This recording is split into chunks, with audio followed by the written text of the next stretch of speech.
coming let me up. ask you, hold that thought. Let's say that you hire someone, you're looking for an employee, and you get a person who walk into your office with their resume, and they are a DEI person. And then you get another person walking in who is experienced. They have real experience. They got the job. Would you hire the DEI person or the experienced person? The qualified person? That's a good question. That's a good question. What is a DEI person, Jesse? Affirmative action person, like a black person.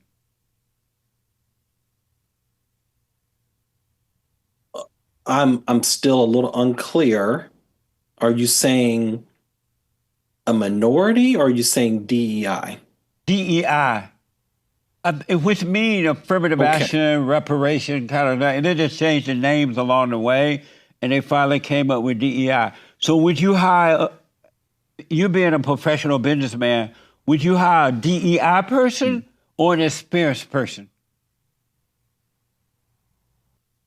It's a very difficult question to understand, Jesse. I'm sorry. Probably can't answer that one today. Do you discriminate? Can you elaborate a little bit more on that? Do you discriminate? I want to say no, but I need to understand a little bit more about how you are asking that question. And okay. You know what it means to discriminate, right? Either discriminate against someone or against something or whatever. Do you discriminate? You do? So I need to understand a little bit more what you mean by it, but I'll answer this, Jesse. My goal in life is not to discriminate against any person, and certainly not in any protected class. So as a corporate executive, for example, I'm responsible for hiring and things of that nature, vendor selection. So in those areas, my goal is never to do that. And as humans, of course, we make mistakes. But I think that was a thrust of your question. Of course, the other things in life where you say, hey, I have a preference for this, I have a preference for that. I like red, I like blue, right? So I think you're speaking more to like protected classes, and no, my goal is not to do that. Of course, we all make mistakes sometimes.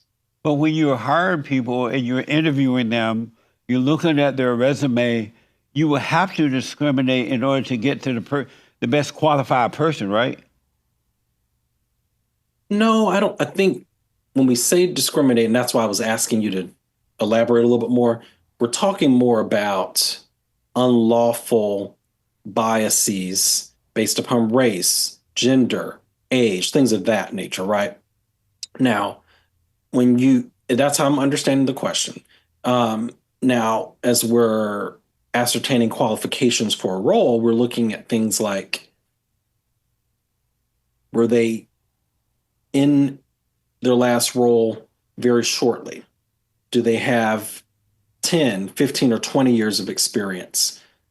Do they live within a reasonable commute, right? So those are judgment calls based upon your history, experience, and hiring people and their effectiveness. And then even then, half the time we get it wrong. That's just how it is with hiring. So you will have to discriminate then, right? Well, I think I want to be clear. When we discriminate unlawfully, that's one thing. When we are making a judgment call, we're ranking, we're making our preferences known. For example, we work with HR and we'll say, hey, I really want someone who comes from the fashion industry because I think the fashion industry provides the best experience for this role. So I wouldn't call that discrimination. I would say it's a preference that you think is going to help the individual perform better in the role. And it's not a protected status or anything of that nature. I want to ask you about, and so are black people a protected status? Oh, let me ask you, hold that thought. Let's say that you hire someone, you're looking for an employee, and you get a person who walk into your office with their resume, and they are a DEI person. And then you get another person walking in who is experienced. They have real experience. They got the job. Would you hire the DEI person or the experienced person? The qualified person? That's a good question. That's a good question. What is a DEI person, Jesse? Affirmative action person, like a black person.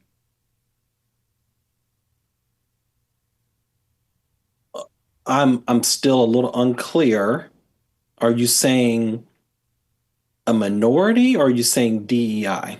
DEI, which mean affirmative Okay. action, reparation, kind of that. And they just changed the names along the way, and they finally came up with DEI. So would you hire, you being a professional businessman, would you hire a DEI person or an experienced person? Well, it sounds like you're making them incongruent. So are you saying that an individual who has a protected class, a woman, a black person, a disabled person would be less qualified than someone else? No, what I'm asking, would you hire, as a professional, would you hire a DEI person or an experienced person? It's a very difficult question to understand, Jesse. I'm sorry. Probably can't answer that one today. A DEI person doesn't have to really know anything. They don't have to have experience. They just need to be DEI. Whereas a normal person would have to be experienced. They know the job. They know what they do. They're very good at it. And you had two choices to make. A choice between one or the other. Would you hire the DEI person or would you hire the experienced person? Well, when we're hiring for any role, Jesse, it's about who is most appropriate for the organization and who can do the work. It's The a best business, qualified, right?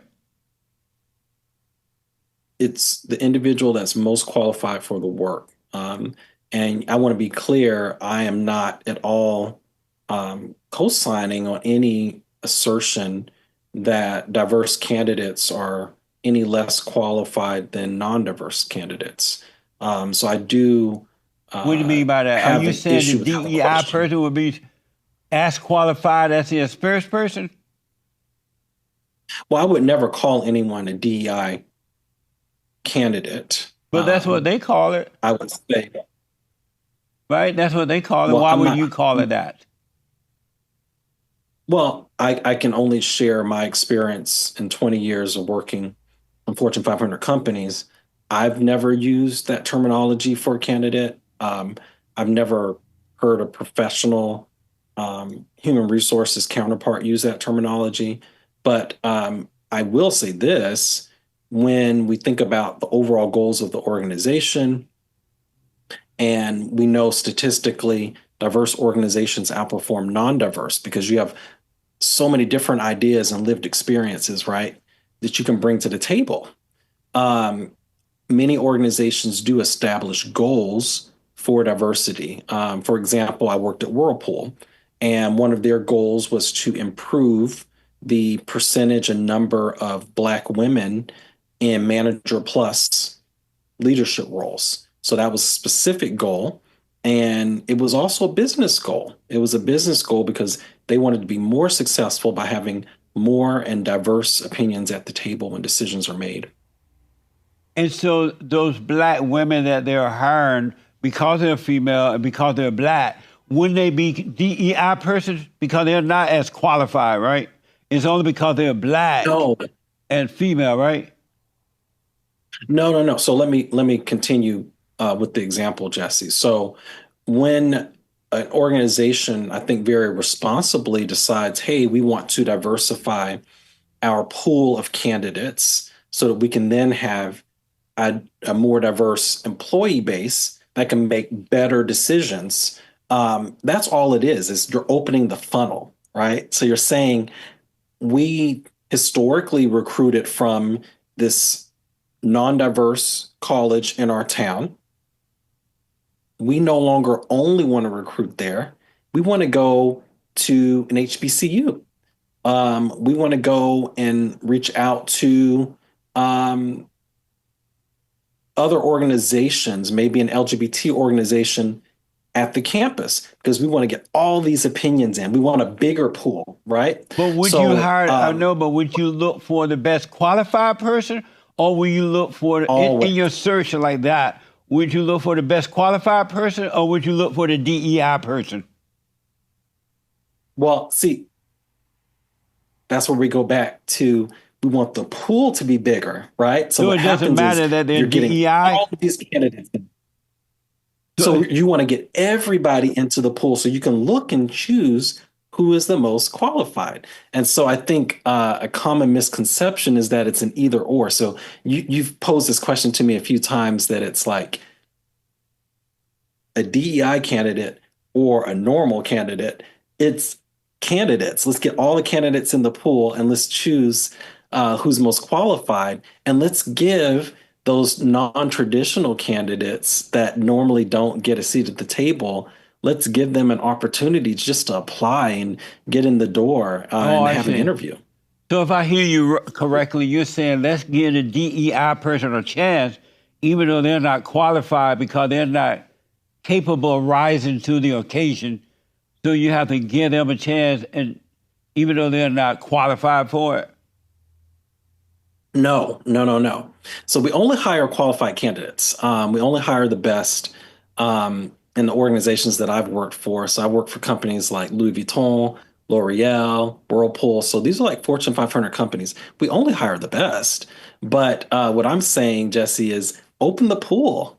Get as many people as you can with lots of diverse backgrounds and lived experiences. And so I give you a perfect example of myself. I'm interested in running for office now, and it's something that I've been thinking about. I've been thinking about it for about 10 years, and I feel like this is finally the time for me. I have a unique lived experience. That doesn't mean that I'm a DEI hire or like any less qualified. So I've been the victim of police brutality. I've been the victim of gun violence. I've been held up at gunpoint, Jesse. By So black people, imagine having some. What's that? were you held at gunpoint by black people? No, no. Um, and so just imagine, Jesse, What having the? me in the room discussing public safety, someone with those lived experiences. Can you really think how many people on Capitol Hill have been held up at gunpoint and the victim of police brutality? Probably none.